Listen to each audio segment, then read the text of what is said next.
नमस्कार दोस्तों, आज हम बात करेंगे सैड इमोशनल स्टोरी के बारे में। आज की कहानी है एक लव स्टोरी पर आधारित है, जिसमें एक लड़की अपनी मर्जी से शादी कर लेती है और बाद में उसको पछतावा होने लगता है। उसके पति से उसका नहीं बनता।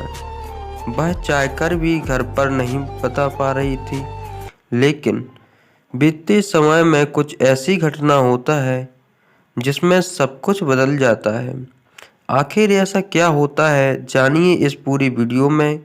सैड इमोशनल स्टोरी जिसमें प्रेम करने के बाद जब शादी हो जाती है तो क्या दुख और दर्द होता है, यही इस कहानी के बारे में बताएंगे। इसी पूरी वीडियो में आपको जानकारी देंगे जो बहुत ही इमोशनल है, तो वीडियो को पूरा ज़रूर देखें। एक रात की बात है, जो रात का समय था और मुझे डर लग रहा था इस वक्त मायके जाकर सबको क्या बताऊंगी कि रात के इस पहल में अकेली क्यों आई हूँ और मेरा पति कहाँ है, जबकि मेरा पति कैसे आता। मैं तो उससे लड़ झगड़ कर आ गई थी। उस व्यक्ति ने मुझे एक बार भी नहीं रोका था, बल्कि साफ साफ कहा था कि तुम जा तो रही हो, लेकिन याद रखना वापस भी तुम्हें खुद ही आना पड़ेगा। मैं तुम्हें लेने नहीं आऊँगा। इतने कांटेदार शब्द थे ना उसके, और बोलने का ढंग तो इससे भी ज़्यादा खतरनाक था। मेरे तो आंसू ही नहीं रुक रहे थे। बदनामी का एहसास मुझे अंदर से काट रहा था। मुझे कुछ समझ नहीं आ रहा था कि अपनी मर्जी की शादी के बाद भी मेरा गुजारा नहीं हो रहा था। शायद सच कहते हैं लोग, प्यार मोहब्बत कुछ भी नहीं होता, सब कुछ पैसा ही होता है। जब इंसान की इच्छाएं पूरी ना हो तो उसका प्यार से दम घुटने लगता है, और मेरी इच्छा तो ज़रूरतों भी पूरी नहीं हो पा रही थी। मुझे आज भी वो दिन याद है जब माँ और भाई ने मुझसे कहा था कि अच्छे से सोच लो, तुम जिससे या जिस व्यक्ति से शादी करने जा रही हो उसके पास इतनी दौलत नहीं है, वो तुम्हें इतनी खुशी नहीं दे सकेगा जितनी तुमने यहाँ देखी है। लेकिन मुझ पर तो सिर्फ प्यार का बहुत सवार था। शादी के बाद आयुष का आदेश था। मुझे एहसास होने लगा कि मैंने गलती की है, और इसकी शुरुआत उसी दिन से हुई थी जब मैंने जींस टॉप पहना था। मेरे पति ने देखकर एक कहा था कि यह तुमने क्या पहने लिया है। हालांकि मैं पहले भी ऐसे कपड़े पहनती थी। उसने मुझे नहीं रोका था, लेकिन अब हम इस वक्त मेरे पति के दोस्त के घर हैं, शादी की दावत पर जा रहे थे। मैंने हैरत से अपने पति को देखा, जिसके चेहरे पर मायूसी थी। मैंने कहा कि मैं तो शॉर्ट कपड़े पहनती हूँ या पहनती रहती हूँ, आज कौन सा मैंने पहली बार पहने हैं। और उसने साफ साफ मना कर दिया कि अब तुम मेरी पत्नी हो, मुझे ऐसे कपड़े पसंद नहीं हैं, कपड़ा अभी बदल लो। मैंने फौरन अपने हुलिये की तरह देखा। सादा सी साड़ी में मैं उस आलीशान घर के जाने के काबिल नहीं थी। अब मुझे गुस्सा आ रहा था कि मैंने वो कपड़े क्यों उतारे थे। और फिर गार्ड ने दरवाज़ा खोल दिया। उसने अच्छे से हमारा वेलकम किया या स्वागत किया, और एक नौकर हमें लेकर अंदर गया। जितना बाहर से खूबसूरत था, अंदर से इतना ही दिलकश था। हर चीज़ में खूबसूरती झलक रही थी। मुझे फौरन अपना मायका याद आ गया, जब मैं अपने प्यार के लिए छोड़ आई थी। मेरा दिल टूट गया था। और फिर मेरे पति का दोस्त बाहर आया, उसके साथ उसकी पत्नी भी थी। दोनों को देखकर मैं हैरान रह गई थी। वो दोनों एक दूसरे के संग इतनी खूबसूरत लग रहे थे। उस लड़की ने बहुत ही मॉडर्न कपड़े पहन रखे थे। दोनों ने फूल देकर हमारा वेलकम किया। मुझे अपना आप मिटता हुआ सा लगने लगा। मैं आज तक बड़ी-बड़ी शादियों और पार्टियों में गई थी और लाखों-लाखों के कपड़े पहनी थी, पर इस वक्त मैं बिल्कुल वैसी ही लग रही थी जैसे हमारे घर की नौकरानी। अंदर का माहौल इतना ठंडा था कि मुझे कुछ देर बाद ही ठंड लगने लगी। मैं तो उन सब चीज़ों की आली थी। गर्मी तो मैंने कभी देखी ही नहीं थी।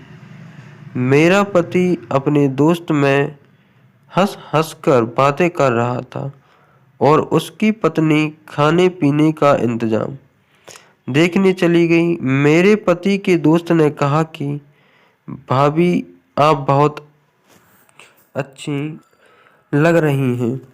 उसने आंखों में आंख डालकर कहा, अभी भी मोहब्बत करने वाली औरतें दुनिया में मौजूद हैं, वरना आजकल तो औरतें पैसे पर मरती हैं।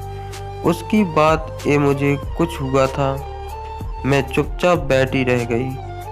एक खुशगवार माहौल में हमने खाना खाया। मेरे पति का दोस्त थोड़ी-थोड़ी देर बाद उससे बातें कर रहा था। वो कह रहा था कि मैं कितने दिनों से आप लोगों की दावत करना चाहता था, लेकिन आपके पति के पास टाइम ही नहीं था। और फिर मैंने अपने पति की तरफ देखा तो खामोशी से खाना खा रहा था। मुझे महसूस हुआ कि जैसे वह जानबूझकर मुझे यहाँ नहीं लाना चाहता था। मेरे पति के दोस्त की पत्नी बिल्कुल किसी रोबोट की तरह थी। वो देखने पर बस मुस्कुरा देती थी, कुछ बोल ही नहीं रही थी। तकरीबन 3 घंटे हम वहाँ रहे। मेरा वहाँ से उठने को दिल नहीं चाह रहा था, लेकिन वापस तो आना ही था। हम लोग वापस आ गए।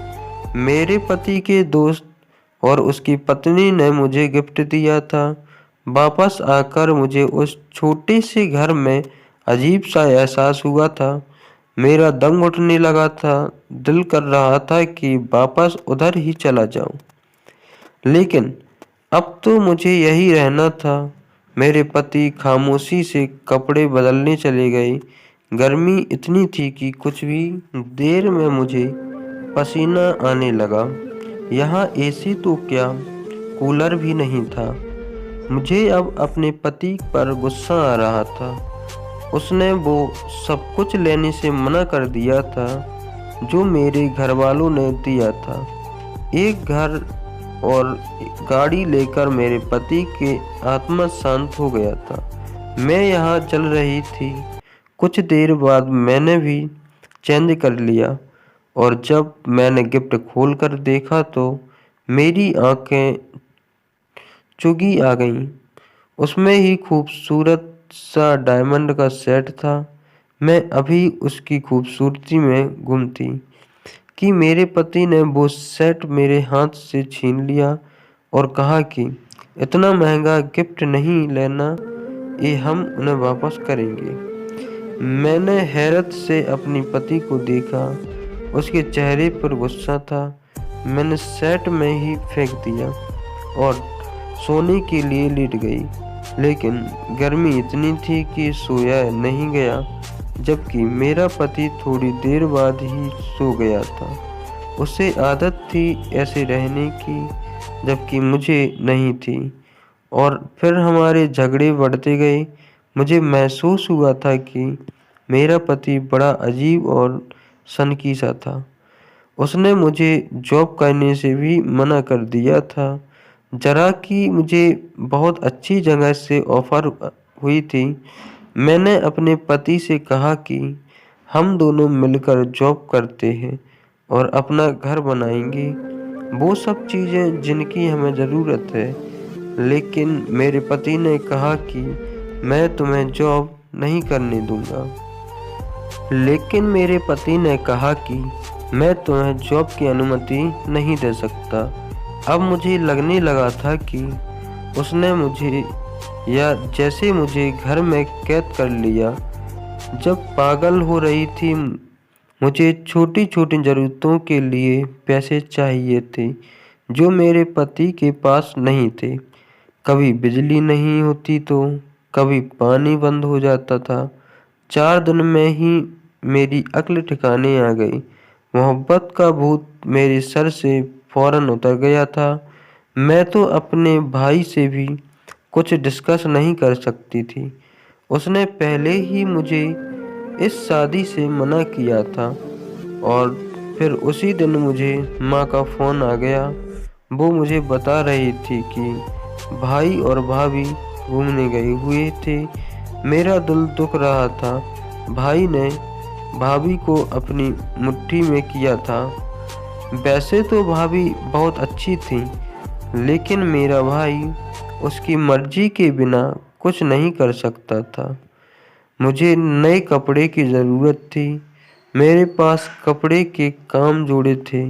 मुझे कुछ कपड़े खरीदने थे। मैंने बातों-बातों में माँ से कहा था, तो उन्होंने मेरे अकाउंट में पैसे भेज दिया और मैं खुश हो गई। फिर मैं फ़ौरन शॉपिंग करने चली गई।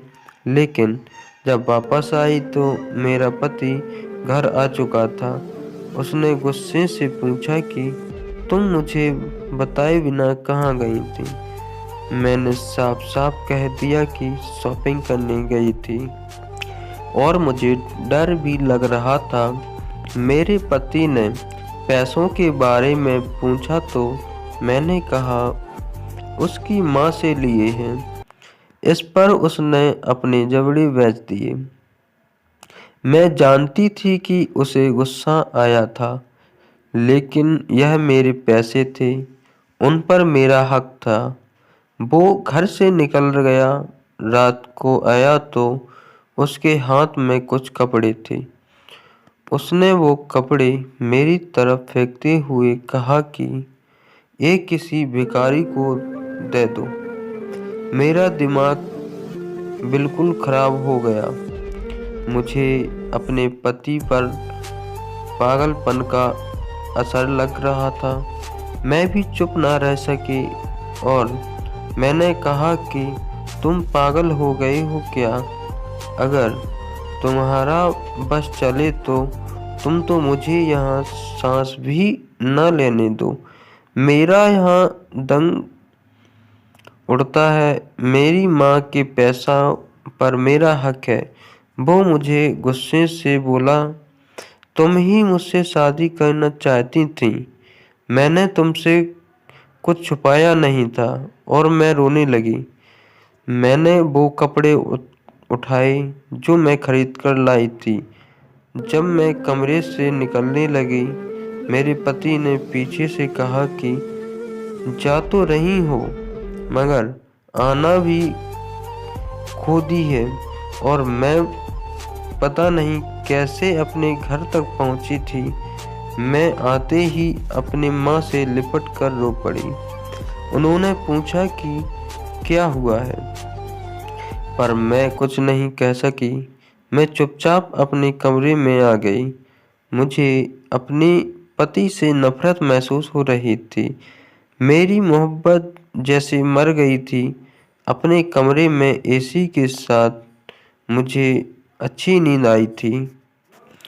अगली सुबह भाभी ने मुझे आकर उठाया था। वो मुझसे शिकवा कर रही थी, हम भी रात को ही आए हैं।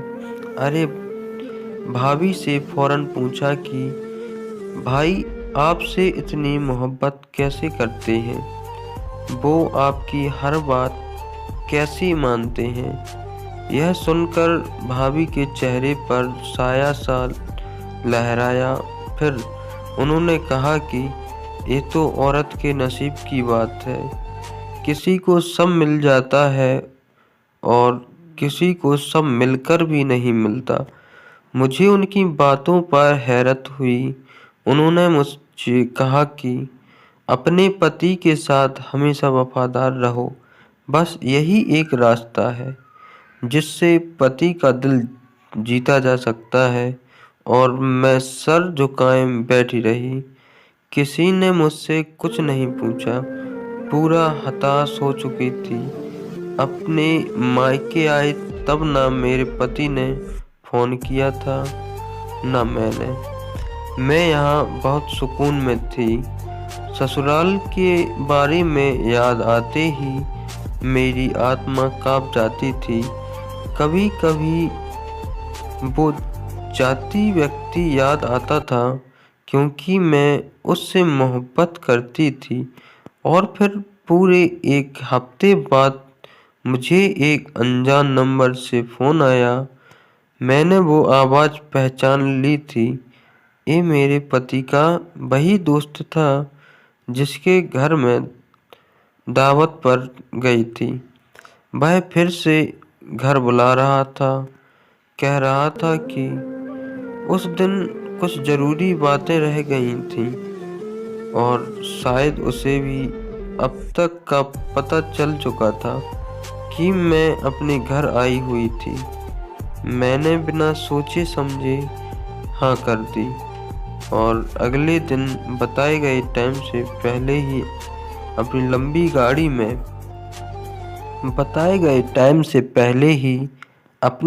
लंबी गाड़ी में बैठकर वहाँ पहुँच चुकी थी। अंदर खामोशी सी थी। कोई भी नहीं था। कोई है, मैंने पूछा। फिर मुझे एक आवाज़ सुनाई दी, दरवाज़ा खटखटाने की आवाज़। तभी मुझे एहसास हुआ था कि आवाज़ किचन के साथ बने कमरे से आ रही थी। मैंने जाकर दरवाज़ा खोला, जो बाहर से बंद था। अंदर का मंजर देखकर मेरी आत्मा कांपने लगी।